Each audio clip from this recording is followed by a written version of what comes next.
Mangalmathi students, today we will discuss about the topic mutual inductance of two coaxial solenoids.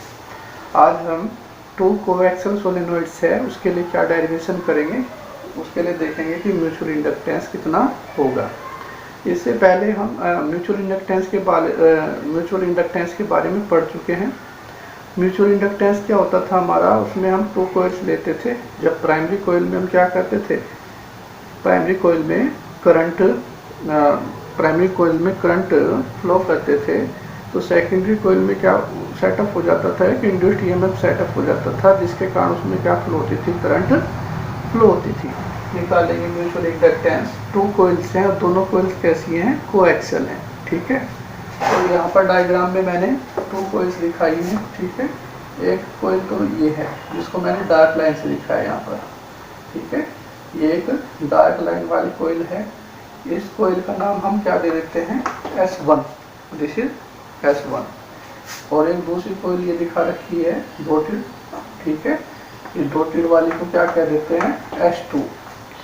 दोनों की जो length है हमारी coil की वो सेम है, कितनी है, स्मॉल l है। और जो पहले वाली कोइल है यानी कि कोइल S1, उसमें जो करंट फ्लो हो रहा है हमारा कितना है, करंट I1 है।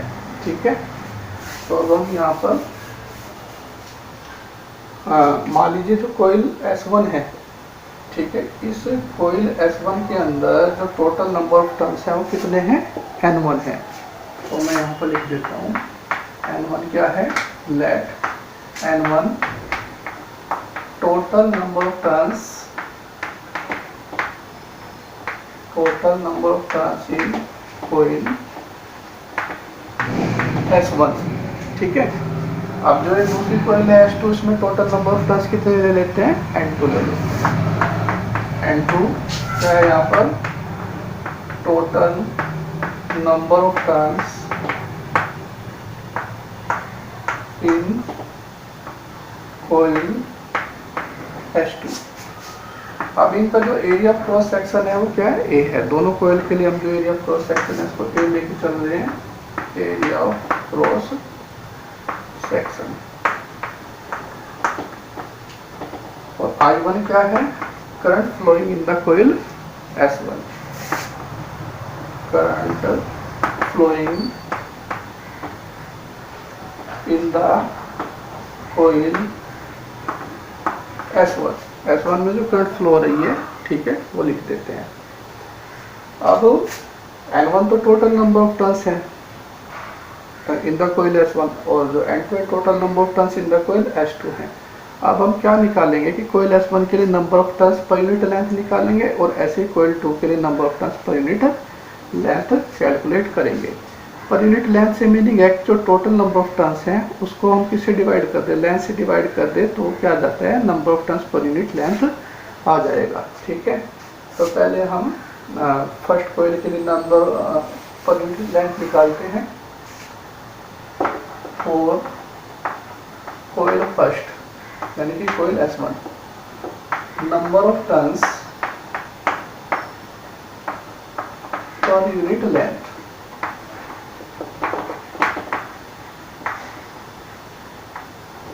ठीक है, तो इसको हम स्मॉल n1 से डिनोट कर देते हैं। स्मॉल n1 इक्वल टू कितना हो जाएगा, capital N1 upon L।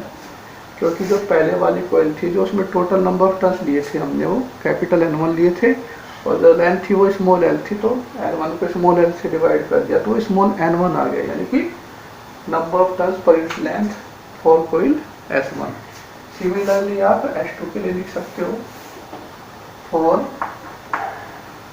Coil S2, number of turns per unit length. ठीक है, तो इसको किससे डिनोट करते हैं, N2 से डिनोट कर देते हैं, तो N2 equal to capital N2 upon L। ठीक है, तो ये दोनों कोइल में जो number of per unit length calculate हो गया। अब हमें क्या करना है कि देखें, कोइल फर्स्ट जो S1 कोइल है इसमें हमने क्या किया कि करंट I1 फ्लो किया, तो ये करंट क्या करेगा, मैग्नेटिक फील्ड प्रोड्यूस करेगा। ठीक है, अब कितना मैग्नेटिक फील्ड प्रोड्यूस करेगा उसको हम कैलकुलेट करेंगे। ठीक है, मैग्नेटिक फील्ड जो करंट I1 के कारण आपका कोयल S1 में है तो वो कितना है उसको लिखेंगे। मैग्नेटिक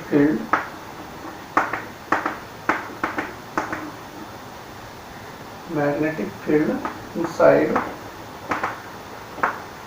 कोयल S1, कोयल S1 के अंदर जो मैग्नेटिक फील्ड है वो कितना होगा, B1 से रिप्रेजेंट कर लेते हैं इसको। तो B1 इज इक्वल टू आपका सोलेनोइड के लिए जो मैग्नेटिक फील्ड होता है उसके लिए formula mu naught small n into I. तो यहाँ पे स्मॉल n से मीनिंग हमारा कोई फर्स्ट के लिए N1 लेंगे और जो करंट फ्लो हो रही है उसमें I1 है तो उसको N1 I1 लिख सकते हैं यहाँ पर। ठीक है, अब N1 की वैल्यू ये पुट कर देंगे आप यहाँ से। ठीक है, तो B1 is equal to mu naught, रखिए value capital N1 upon L आ गया इंटू I1। ठीक है, तो ये मैग्नेटिक फील्ड हो गया जो इनसाइड द कोयल S1 है। अब ये मैग्नेटिक फील्ड क्या करेगा, जो दूसरी कोयल S2 है उसके मैग्नेटिक फ्लक्स को चेंज करेगा। ठीक है, तो जो दूसरी कोयल S2 का मैग्नेटिक फ्लक्स है उसको कैलकुलेट करते हैं।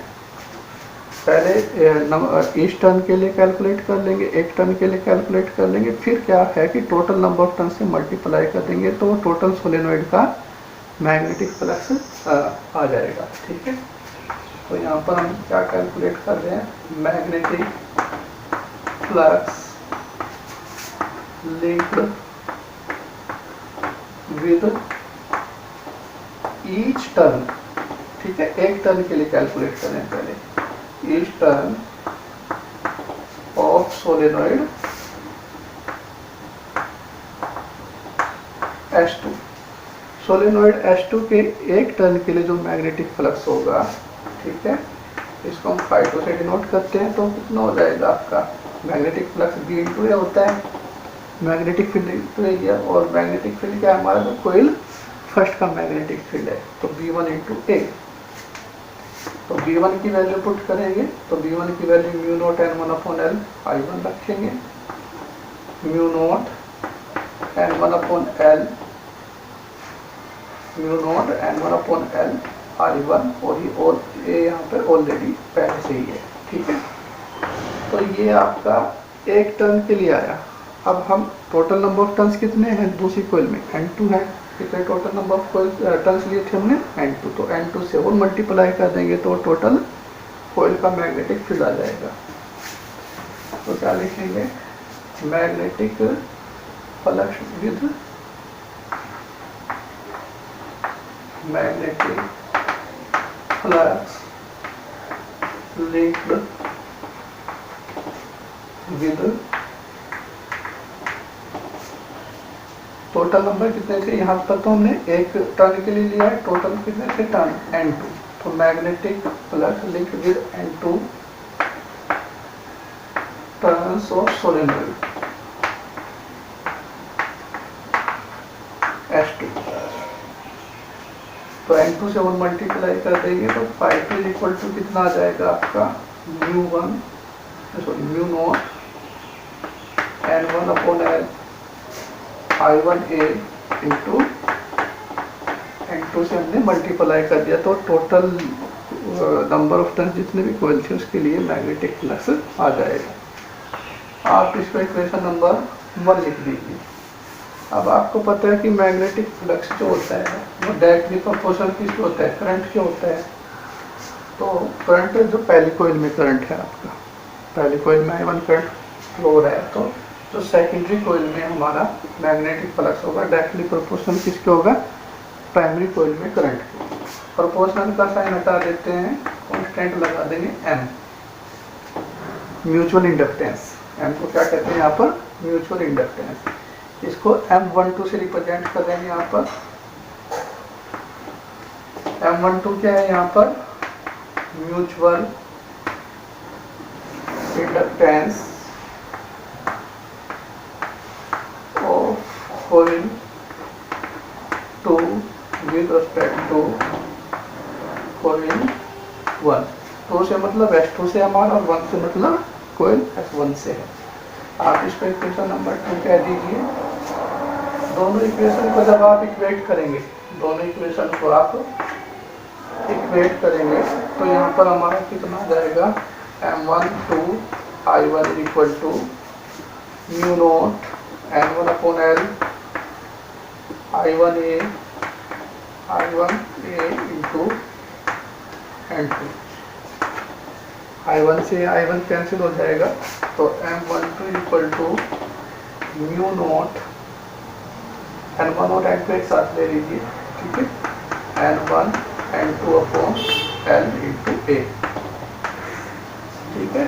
तो जो म्यूचुअल इंडक्टेंस आया हमारा कितना आया, M12 से meaning mutual inductance of coil 2 with respect to coil 1। तो इसके लिए फॉर्मूला है आपका mu naught N1 N2 upon L into A। Similarly हम क्या निकाल सकते हैं, सिमिलरली M21 कैलकुलेट कर सकते हो आप। M21 की वैल्यू भी आप कितनी आएगी, mu naught N1 N2 upon L into A। तो M1 और M2 दोनों क्या है, M12 और M21 दोनों क्या है, इक्वल है, ठीक है। तो इसको हम लिख सकते हैं M12 इक्वल टू M21, इसको कैपिटल M ले लेते हैं। तो कैपिटल M क्या आ जाएगा आपका, mu naught N1 N2 upon L into A, ठीक है। तो अगर मान लीजिए ये दोनों कोयल किसी ऐसे मैग्नेटिक सब्सटेंस के ऊपर बाउंड है जिसकी रिलेटिव परमिबिलिटी कितनी है, म्यू आर है, ठीक है। कोई ऐसा मैग्नेटिक सब्सटेंस है जिसकी रिलेटिव परमिबिलिटी कितनी है, म्यू आर है, उसके ऊपर दोनों कोयल बाउंड है, तब वैल्यू हमारी कितनी होगी, M equal to mu naught mu r N1 N2 upon L into A। तो अगर हमारा क्या है कि 2 कोएक्सियल सोलेनोइड्स हैं, ठीक है, और वो किसी म्यू आर रिलेटिव परमिबिलिटी के मैग्नेटिक सब्सटेंस के ऊपर बाउंड है, तब आपका जो म्यूचुअल इंडक्टेंस होगा उसके लिए फॉर्मूला होगा mu naught mu r N1 N2 upon L into